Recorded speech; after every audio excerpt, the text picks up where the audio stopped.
Okay, we're going to try lesson 38, powers of sums, solving by factoring, and only 0 equals 0. The first thing we're going to do is we're going to start with powers of sums, and you will recall that if we have x squared, you would take what squared times itself, the number of times as the exponent does. So we would take x times itself 2 times. Here's another one. We have just more factors. Keep in mind these are factors, these are things multiplied together. If they're factors and we're going to square it, we would just take this times itself twice, and we would get x to the 8th, y to the 6th, v to the 10th. And here comes our problem. These were factors, these are sums. Now sums, we're not just going to take and square this one and square this one. We have to take this whole thing as squared, which means this whole thing is times itself. So we were going to rewrite this as 2x squared plus 3y times itself, 2x squared plus 3y. It's a huge problem, a huge error that people make. They just square the first term and they square the last term and think that they've squared the binomial. But it's really, with the square up there, it means you take it times itself twice. And then we would do FOIL to get that. What we're going to do now is powers of sums. So this is a sum to a power. This is to the third power. This is a sum to the second power. We haven't done the third power yet. But what this is really saying is we're taking this whole sum, x plus 3y, times itself 3 times. So the answer is not going to be x cubed 9y cubed. That is not going to be the answer. You're going to take x plus 3y times x plus 3y times x plus 3y. And I'm going to come back to this formula in a minute. But first I'm going to show you how to do this without using a formula. We just FOIL the first two. So we take these first two, and you get x squared. Your outer would be 3xy. Your inner would be 3xy. So we're doing a little bit more in our head now. So we're going to get 6xy. And then your last term would be 9y squared. So we're simply using FOIL. I did the outer and inner in my head. And I think we talked about this. If you have a quantity square, you square the first one, you square the last one, and then you multiply these two together and take it times 2. Maybe we didn't talk about that in Algebra 2. Now we take what we got as an answer and we take it times our third one. Here's our third one. So we multiplied these two together, and now we're taking it times the third one. Scroll down a little bit. So we multiply 3y times 9y squared, and we get 27y cubed. 3y times 6xy is 18xy squared. 3y times x squared is 3x squared y.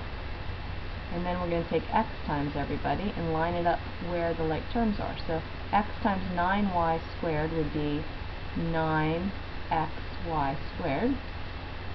X times 6xy would be 6x squared y, and then finally we have x times x squared would be x cubed. And then we would just draw our line like that and add them up. X cubed plus 9x squared y plus 27x y squared plus 27y cubed. So that shouldn't be anything new. There is a formula that I prefer using, but let's see, did I do something wrong here? Seems like I got a different answer than the book got. Oh, because I added a y. Okay.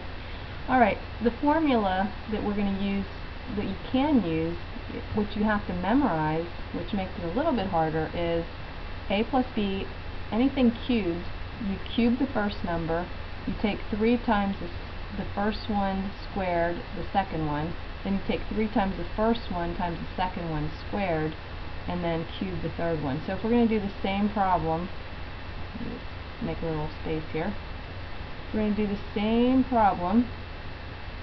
We're going to, we know that a is x and b is 3y. So you cube the a, so you get x cubed. we take 3 times a squared, so that would be x squared, times b, which is 3y. I'm going to run out of space on here. Whoops, that should be times. And then we would take 3 times the first one, which the first one is a, which is x, and then square the next one, so that would be 9y squared, and then it would be the last one cubed, so it would be b cubed would be 27. Sorry this is so messy. 27y cubed. And if we just write this all out, we're going to get x cubed plus 9x squared y plus 27xy squared plus 27y cubed. So it's your choice. You can either memorize this or you can just multiply that all out. Okay, let's move on. We're going to solve by factoring now. So there's a thing called the zero factor theorem. And the zero factor theorem says if p and q are any real numbers, and if p times q equals 0, then either p has to equal 0 or q has to equal 0 or both. So if we have two numbers multiplied together, one of them has to be 0 in order to get a 0. Or both of them have to be 0 to get a 0. So we're going to use the zero factor theorem to solve. These are going to be quadratic equations. You can tell it's quadratic because the exponent is 2. Quadratic. This works for quadratic equations. I'm not sure if we did this last year or not. But the first thing you want to do in order to use the zero factor theorem is we have to set everything equal to 0. So when you see quadratic and it says to solve, even if you're going to end up using the quadratic formula or whatever, you need, when you see it's quadratic, highest exponent is 2, you always set it equal to 0.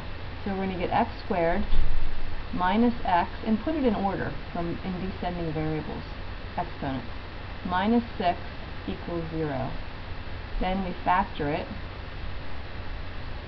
So first set it to 0, then we're going to factor. So we get x and x minus 3 and plus 2. Your outer and your inner will give you -1.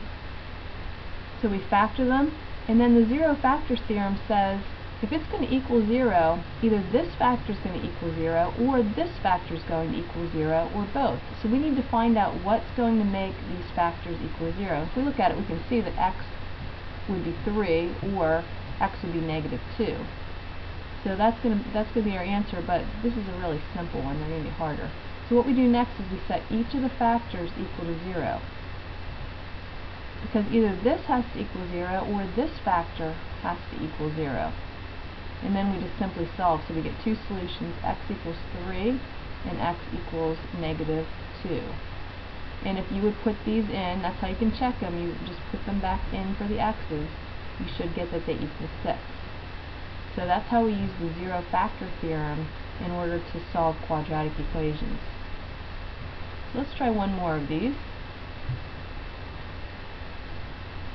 And we have one more thing to do. These are rather long lessons. Okay, this one, you'll notice it's not quadratic, it's cubic. So we're going to do the same thing. We're going to set it equal to 0.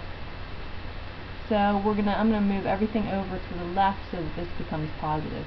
So we get x cubed plus 2x squared minus 35x equals 0. So quadratic and above, you're going to set equal to 0. Then we look to see, is there anything we can factor out? The next step is to factor. So we can take an x out of this, and we're going to get x squared plus 2x minus 35 equals 0. And then we can continue to factor like this, and we get plus 7 minus 5. Hopefully this isn't a trial. And you can see we have 3 factors. So either x equals 0, x plus 7 equals 0, x minus 5 equals 0. So we have to set each of them equal to 0, and we're going to get 3 answers. Sometimes the 3 answers, 2 of them might be the same. when it has an exponent, whatever your highest exponent is, that's how many factors you're going to get. So we have this answer, x equals 0. We have x equals -7. And we have x equals 5. Those are your three answers that will make this equation true. So, just a reminder, we first always set these equal to 0, unless it's a linear equation. So if it's highest exponent of 2 or greater, you set it equal to 0. Then we factor, always look for the common factor first. Then we set each factor equal to 0 and solve them. Now this is one little tricky thing coming up that you just have to keep in mind. Hold on a second, see if I can erase any of this over here. Give you a little bit more room. Okay. Can't seem to erase that one part. Anyway, you can see we have two quadratic equations set equal to 0 already. So if we would factor them, we would take an x out. We would get x squared plus 2x minus 35 equals 0. Then we keep going, x, and then we'd have x plus, this should have been a minus, this should have been a minus 35. Okay, so minus 35, so we'd get x plus 7, x minus 5 equals 0, and if we set each factor equal to 0, this is the same as above, so we know the answers. So we get x equals 0, x equals -7, x equals 5.